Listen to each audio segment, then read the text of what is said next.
आत्माओं, जो ये सत्संग समारोह चल रहा है, ये किस उपलक्ष्य में है? ये वो शुभ दिन है जिस दिन परमात्मा आदरणीय गरीबदास साहिब जी को गांव छुड़ानी, जिला झज्जर में एक जंगल में मिले थे, जहां गरीबदास साहिब जी 10 वर्ष के बालक और साथ में अन्य पाली गौवें चरा रहे थे जंगल में, अपने ही खेतों में। वो परमात्मा सतलोक से चलकर आए और वहां जंगल में आकर के एक साधु रूप बना करके गरीबदास साहिब जी को मिले। आदरणीय गरीबदास साहिब जी 10 वर्ष के बालक थे, और भी पाली वहां थे। परमात्मा से उन्होंने कहा कि महाराज रोटी खा लो, भोजन पालो। परमेश्वर ने कहा भी भोजन तो हम खा कर आए, अपने गांव से खा कर आए। आपका गांव कहाँ है? हमारा गांव सतलोक है। कितनी दूर है आपका गांव? परमेश्वर ने बताया कि 16 शंख कोस की दूरी पर यहां से है, मेरा सतलोक है वो गांव। बच्चों को ये समझ नहीं आई कि सतलोक होगा कोई गांव, 16 कोस पर होगा। वो कह रहे थे 16 शंख कोस पर, नील पद्म शंख।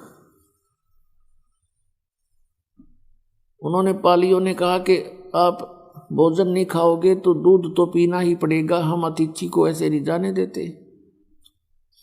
परमात्मा ने कहा दूध पिलाना है तो मैं कंवारी गाय का दूध पीता हूं। तब वो बड़े बड़े पाली थे, वो मजाक करने लगे, कहने लगे बाबा जी तेरे दूध पीने की नीत नहीं, मजाक करते हो आप? कंवारी गाय कभी दूध देती है? परमात्मा ने कहा भी हाँ, हमारे यहाँ कंवारी गायें दूध देती हैं।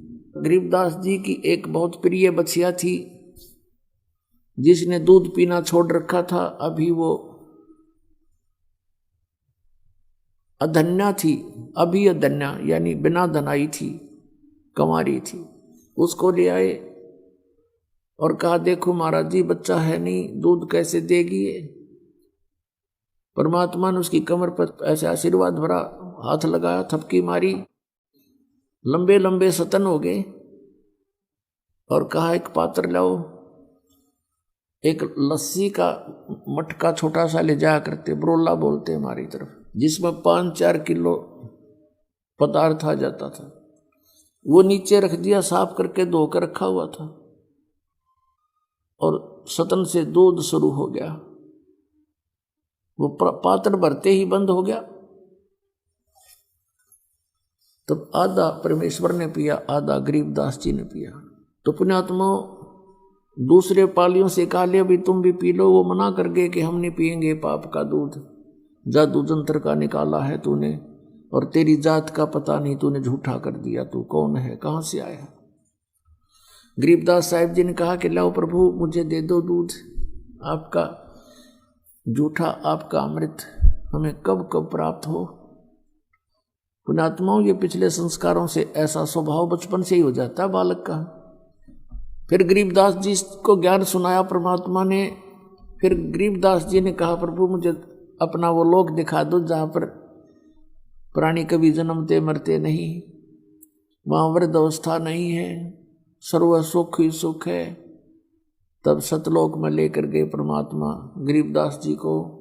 शरीर वहीं रह गया, उसको मृत जान करके चिता पर रख दिया। गांव वालों ने, कुल के लोगों ने जलाना चाहा, संस्कार करना चाहा। तब तक परमात्मा ने सब ब्रह्मांडों का उसको भ्रमण करा के अपनी सतीति से परिचित करा के वापस छोड़ दिया। और 10 वर्ष के बालक जीवित हो गए। उसके बाद गरीबदास साहिब जी ने आंखों देखा उस परमात्मा का वर्णन कहा, जो आज सभी वेदों से भी मिलता है और सभी सदग्रंथों से मेल खाता है। सब संतों की जिनको परमात्मा प्राप्ति हुई वाणी एक जैसी ही है। ये वो शुभ दिन है पुण्यात्माओं।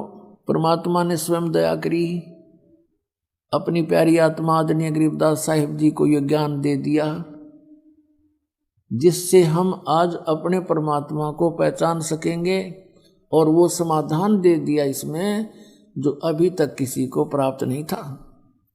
वो सतनाम और सारनाम। सतनाम ये 2 अक्षर का है और आदि नाम ये गुप्त है, ये दास बताएगा।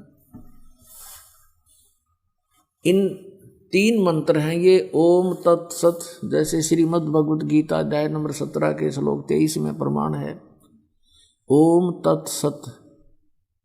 ओम तो सरपुरुष का यानी ब्रह्म का, ये तो सार्वजनिक है, सीधा ही यही ओम मंत्र है। तत् और सत ये सांकेतिक है, ये कोड वर्ड है, ये दास बताएगा। तो इन तीनों मंत्रों से मोक्ष होगा। 2 मंत्र ओम और तत् मिलके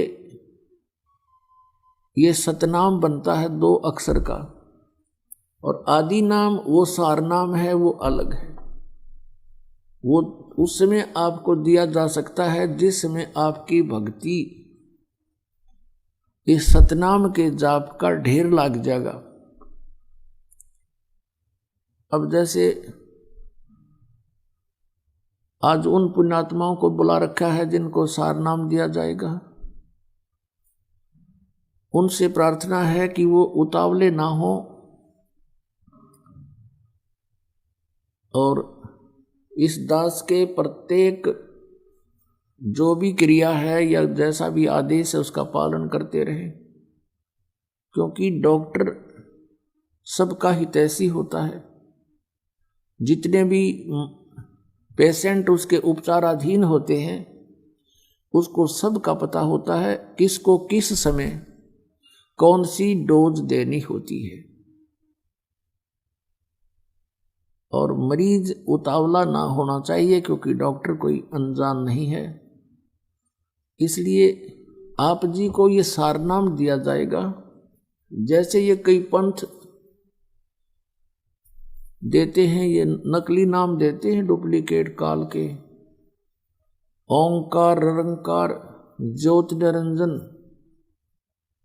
सोहम और सतनाम, ये मोक्ष के मंत्र नहीं है।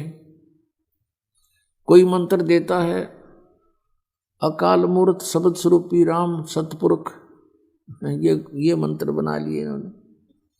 और ये वही जैसे राधा स्वामी वाले, आगरा और ब्यास वाले, दिल्ली वाले, छतरपुर वाले और ठाकुर जी वाले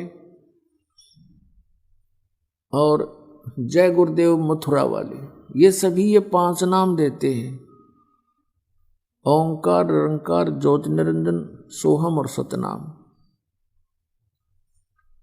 परमात्मा कहते हैं कि सोहम शब्द हम जग में लाए और सार शब्द हमने गुप्त छुपाए। ये सोहम शब्द देने का कोई भी अधिकारी नहीं इस पृथ्वी पर, ये डुप्लीकेट काम कर रहे हैं सारा। और अधिकारी के बिना आप एक ड्राइविंग लाइसेंस बनवा के देख लो, वो भी काम ना दे। पास हमने बनवाना सतलोक जाने का पासपोर्ट, तो नकली पासपोर्ट भी काम नहीं आवे, क्योंकि जहाँ इसकी जांच होगी वहाँ पर फिर बुरा हाल होगा आप लोगों का। तो पहले ही सावधान होना चाहिए कि हमारा ये पासपोर्ट है, ये ठीक भी है कि नहीं। तो वो अनधिकारी हैं, उनके पास ये सोहम शब्द देने का इस पृथ्वी पर किसी को अधिकार नहीं है। कोई देता है तो डुप्लीकेट काम कर रहा है, वो अपना भी जीवन व्यर्थ कर रहा है और उन प्राणियों का व्यर्थ कर रहा है। इस दास को ही परमात्मा ने आदेश दिया है इस सतनाम और सारनाम देने का इस पृथ्वी पर। आगे किसी को पहले भी नहीं आदेश था। जिन महापुरुषों को परमात्मा मिले उनको कहा तुम स्वयं जाप करो, पर आगे किसी को यह मंत्र बताना नहीं। उनका कल्याण हुआ। जैसे कौन कौन है उनमें? आदरणीय धर्मदास साहिब जी, आदरणीय मलुकदास साहिब जी, आदरणीय दादू साहिब जी, आदरणीय नानक साहिब जी, आदरणीय गरीबदास साहिब जी, आदरणीय गीसा दास साहिब जी। अब ये आदरणीय धर्मदास साहिब जी बांधवगढ़ के रहने वाले थे, मध्य प्रदेश के। ये बहुत बड़े सेठ थे। आदरणीय मलुकदास साहिब जी ये किसान थे, खत्री गोत्र से यानी अरोड़ा जाति से। और आदरणीय दादू साहिब जी ये तेली थे, तेल का काम करते थे, कोल्लू चलाते थे बैलों से।